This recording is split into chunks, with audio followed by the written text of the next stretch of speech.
नमस्कार मित्रों, Alvin classes के यूट्यूब प्लेटफॉर्म पे आपका बहुत बहुत स्वागत है। मेरा नाम विवेक है। हम लोग मुख्य सेविका परीक्षा की तैयारी कर रहे हैं जो अभी इसी महीने सितंबर में होने वाली है। 24 तारीख को तिथि नियत की गई है।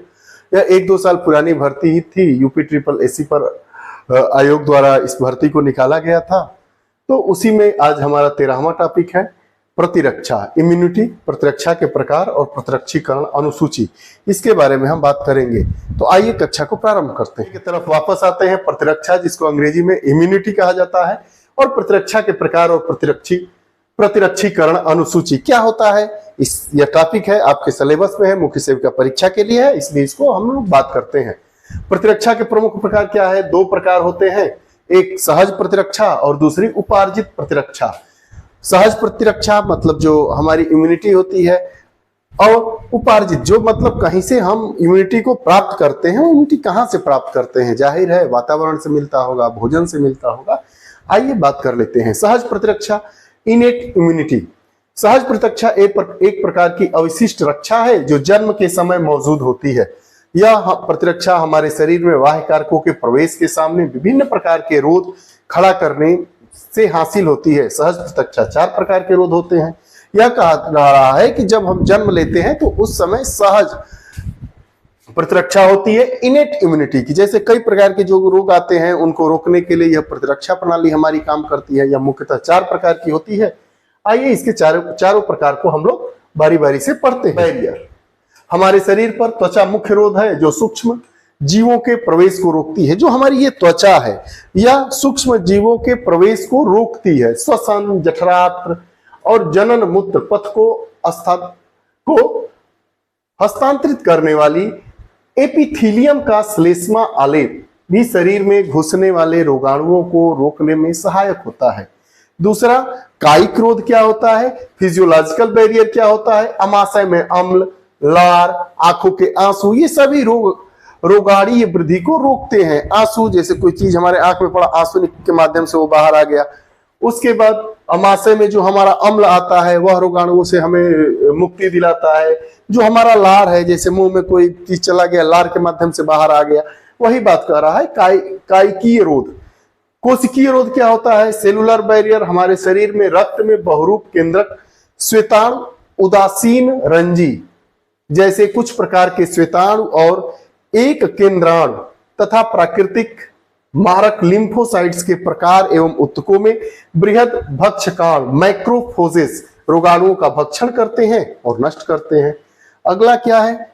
साइटोकाइन। साइटोकाइन रोध विषाणु संक्रमित कोशिकाएं इंटरफेरॉन नामक प्रोटीन का स्रवण करती है जो असंक्रमित कोशिकाओं को और आगे विषाणु संक्रमण से बचाती है।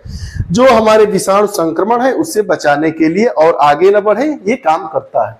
दूसरे प्रकार की जो हमारी प्रतिरक्षा होती है, इम्यूनिटी होती है, उपार्जित प्रतिरक्षा इसको कहते हैं। दूसरी ओर उपार्जित प्रतिरक्षा रोगजनक विशिष्ट है। इसका अभिलक्षण स्मृति है।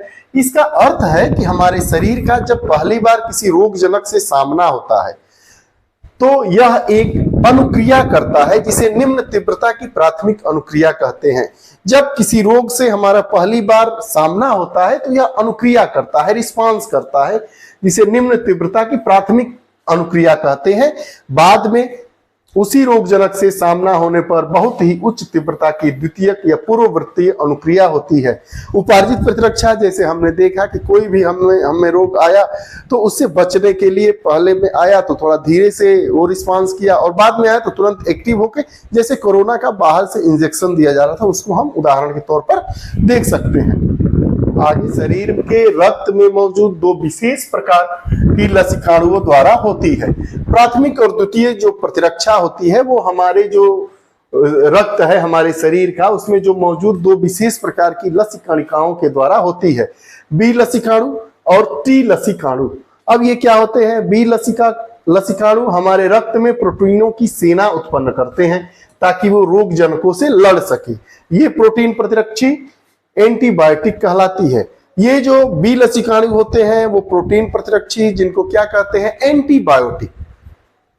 टी कोशिकाएं ये स्वयं तो प्रतिरक्षियों का श्रवण नहीं करती, लेकिन प्रोटीन उत्पन्न करने में बी कोशिकाओं की सहायता करती है। टी कोशिकाएं कहती है प्रोटीन उत्पन्न करने में जो बी कोशिकाएं हैं, लसिकाणु हैं, उनको बनने में सहायता करती है। आगे देखिए, कह रहा है हमारे शरीर में विभिन्न प्रकार के प्रतिरक्षी उत्पन्न किए जा सकते हैं, जिनमें IgA, IgM, IgE, IgG कुछ उदाहरण है। ये प्रतिरक्षी रक्त में पाए जाते हैं, इसलिए इन्हें तरल प्रतिरक्षी अनुक्रिया कहा जाता है। जो रक्त में पाए जाते हैं वो तरल होते हैं, क्योंकि तरल प्रतिरक्षी होते हैं। रक्त हमारा तरल होता है। रक्त का पीएच मान कितना होता है? रक्त का पीएच मान कितना होता है? आप लोग कमेंट सेक्शन में बताइएगा। यह दो प्रकार की प्रतिरक्षा मध्यता उपार्जित प्रतिरक्षा अनुक्रियाओं में से एक है। दूसरे प्रकार की अनुक्रिया कोशिका मध्यित प्रतिरक्षा अनुक्रिया या कोशिका मध्यित प्रतिरक्षा आई सेल मेडिएटेड इम्यूनिटी कहलाती है। टी लसिकाणु CMI का माध्यम बनते हैं। CMI सेल पहले ही बता दिया गया है। जो टी लसिकाणु है वो क्या करते हैं? बी टाइप के जो प्रोटीन होते हैं उनको बनाने में ये सहयोग करते हैं। जब हृदय, नेत्र, वृक्क, यकृत जैसे अंग संतोषजनक रूप से काम करना बंद कर देते हैं तो एकमात्र उपचार प्रतिरोपण द्वारा होता है, जिसे रोगी सामान्य जीवन जी सके जब किसी उपयुक्त दाता की तलाश शुरू होती है। अब जब कई चीजें काम हमारा करना बंद कर देती है, जैसे आंख, आप सुने होंगे किडनी, फेफड़ा, ये सब ट्रांसप्लांट होता है। तो वही कह रहा है कि जब हृदय, नेत्र, वृक्क, यकृत जैसे अंग संतोषजनक रूप से काम करना बंद कर देते हैं तो एकमात्र उपचार प्रतिरोपण होता है, जिससे रोगी सामान्य जीवन जी सके। तब किसी उपयुक्त दाता की तलाश होती है। वह कौन सा ऐसा दाता है जो यह अंग मुझे दे देगा और मैं सामान्य जीवन जीने लगूंगा। आगे, पशु, अन्य प्राइमेट या किसी भी मानव का निरोपण नहीं लगाया जा सकता है। कोई भी निरोप या प्रतिरोप लेने से पहले उत्तक मिलाना और रक्त मिलाना अत्यावश्यक है। आप ब्लड डोनेट करने जाते हैं किसी पेशेंट को, तो आप देखते हैं कि जिस ग्रुप का उनका ब्लड है उसी ग्रुप का ब्लड उनमें क्या होगा? इंजेक्ट होगा, चढ़ाया जाएगा। वही बात कह रहा है कि ऐसा नहीं है कि जानवर का निकाल के यकृत और मानव में लगा दिया जाए या मानव का निकाल के जानवर में लगा दिया जाए। बकरी की आंख, व्यक्ति की आंख अगर किसी की खराब हो तो लगा दीजिए, ऐसा नहीं है। उसको प्रतिरोप करने के लिए, निरोप करने के लिए उत्तक और रक्त मिलाना अत्यावश्यक है। और उसके बाद भी रोगी को अपने शेष जीवन भर प्रतिरक्षा निरोधक इम्यूनो सप्रेन लेने की जरूरत होती है। शरीर स्वयं और पर में भेद करने में सक्षम है। सो हमारा शरीर है, वो स्वयं मतलब शरीर के अंदर क्या है वो अपने में, और पर मतलब दूसरे में, पराये में क्या है उसको भेद करने में हमारा शरीर सक्षम होता है। और कोशिका मध्यित प्रतिरक्षा अनुक्रिया निरोध को अस्वीकृत करने के लिए उत्तरदायी है। अब पूछेगा कि क्यों नहीं, हम शरीर तो कुछ जानता ही नहीं है। अगर आप ऐसा सोचते हैं तो हम क्यों मानव नेत्र की जगह पर मानव नेत्र का ही उपयोग करते हैं, प्रतिरोप करते हैं, निरोप करते हैं? तो आपको स्पष्ट रूप से बता दिया गया है इसमें कि शरीर स्वयं और पर में भेद करने में सक्षम है और कोशिका मध्यित प्रतिरक्षा अनुक्रिया निरोध को अस्वीकृत करने के लिए उत्तरदायी होती है, अस्वीकृत कर देगा। अब कोशी प्रतिजनों, एंटीजनों का सामना करता है तो उसके शरीर में प्रतिरक्षी पैदा होते हैं। प्रतिजन जीवित या मृत रोगाणु या अन्य प्रोटीनों के रूप में हो सकते हैं। इस प्रकार की प्रतिरक्षा सक्रिय प्रतिरक्षा कही जाती है। सक्रिय प्रतिरक्षा धीमी होती है और अपनी पूरी प्रभावशाली अनुक्रिया प्रदर्शित करने में समय लेती है। जो एक्टिव इम्यूनिटी होती है वो धीरे धीरे काम करती है, लेकिन पूरा सही तरीके से काम करेगी, लेकिन थोड़ा सा समय लेगी। निष्क्रिय प्रतिरक्षा क्या होती है? Passive immunity. जब शरीर की रक्षा के लिए बने बनाए प्रतिरक्षी सीधे ही शरीर को दिए जाते हैं, इसे निष्क्रिय प्रतिरक्षा कहलाता है। जैसे एंटीबायोटिक दे दीजिए, सीधे सीधे दे दीजिए, कोई जरूरत है वही इंजेक्ट कर दीजिए, उसी को बात कह रहा है। दुग्ध श्रावण, लैक्टेशन के प्रारंभिक दिनों के दौरान मां द्वारा स्रावित पीले से तरल पीयूष में प्रतिरक्षियों की प्रचुरता होती है जो शिशु की रक्षा करती है। जो मां का पीला दूध होता है शिशु का जन्म होने के बाद, वह शिशु में प्रतिरक्षा का विकास करता है, वह प्रतिरक्षी दूध ही होता है। भ्रूण को भी अपरा प्लेसेंटा द्वारा मां से कुछ प्रतिरक्षी मिलते हैं। बात करेंगे टीकाकरण, जिसे प्रतिरक्षणी कहा जाता है, मतलब हमारे इम्यूनो सिस्टम को मजबूत करने के लिए काम करे। प्रतिरक्षण या टीकाकरण का सिद्धांत प्रतिरक्षा तंत्र की स्मृति के गुण पर आधारित है। टीका स्मृति बी और टी कोशिकाएं भी बनाते हैं जो परिवर्ती प्रभाव होने पर रोग जनक को जल्दी से पहचान लेती है और प्रतिरक्षियों के भारी उत्पादन से हमलावर को हरा देती है।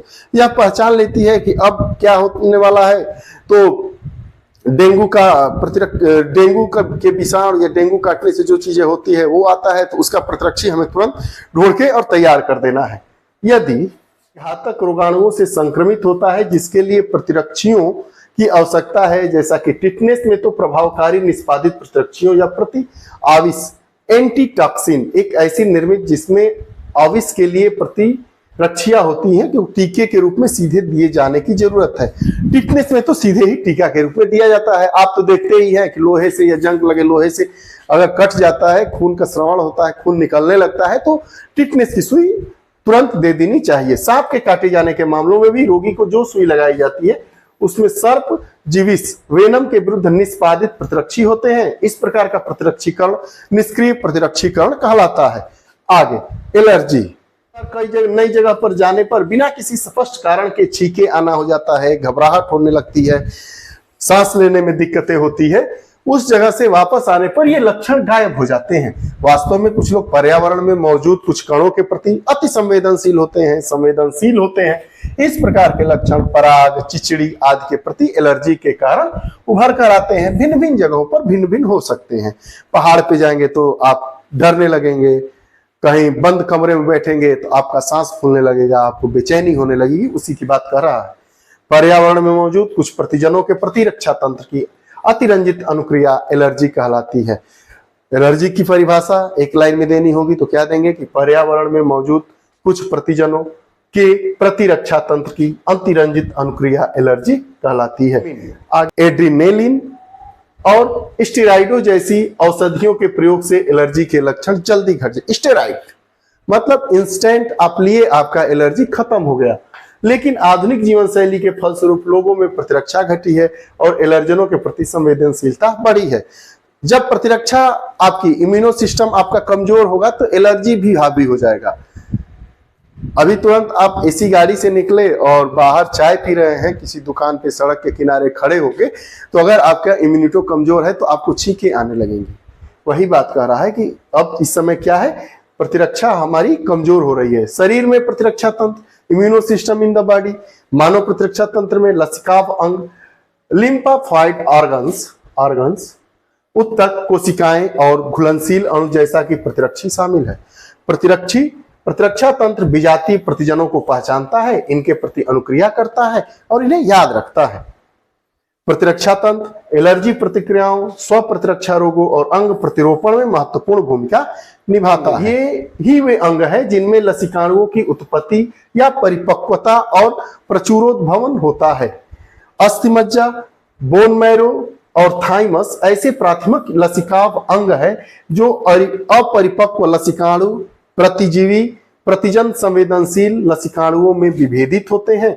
परिपक्वन के बाद लसिकाणु प्लीहा, लसिका ग्रंथियों, टांसिल यहाँ पे गर्दन का जो हिस्सा होता है इसको टांसिल कहते हैं, क्षुद्रांत के पेयर, पैंचों और परिशोषिका जैसे द्वितीयक अंगों में चले जाते हैं। ये रही बात इम्यूनो सिस्टम की, हमारे शरीर में प्रतिरक्षा और प्रतिरक्षण टीकाकरण की बात हम लोग की। एक प्रतिरक्षा प्रणाली कितने प्रकार की होती है, एक्टिव प्रतिरक्षा किसे कहते हैं, सुस्त प्रतिरक्षा पैसिव इम्यूनिटी किसे कहते हैं, इनेट इम्यूनिटी किसे कहते हैं, उपार्जित प्रतिरक्षा किसे कहते हैं, टीकाकरण के क्या क्या फायदे होते हैं, माँ के दूध में कौन सा प्रतिरक्षा पाया जाता है, इन सारी चीजों पर हमने बात किया। ये हमारा एक महत्वपूर्ण टॉपिक था। आपको हमारी कक्षा कैसी लगती है कृपया अपने विचार कमेंट बॉक्स में जरूर दें। फिर अगली कक्षा के साथ उपस्थित होंगे, तब तक के लिए बहुत बहुत धन्यवाद। नमस्कार।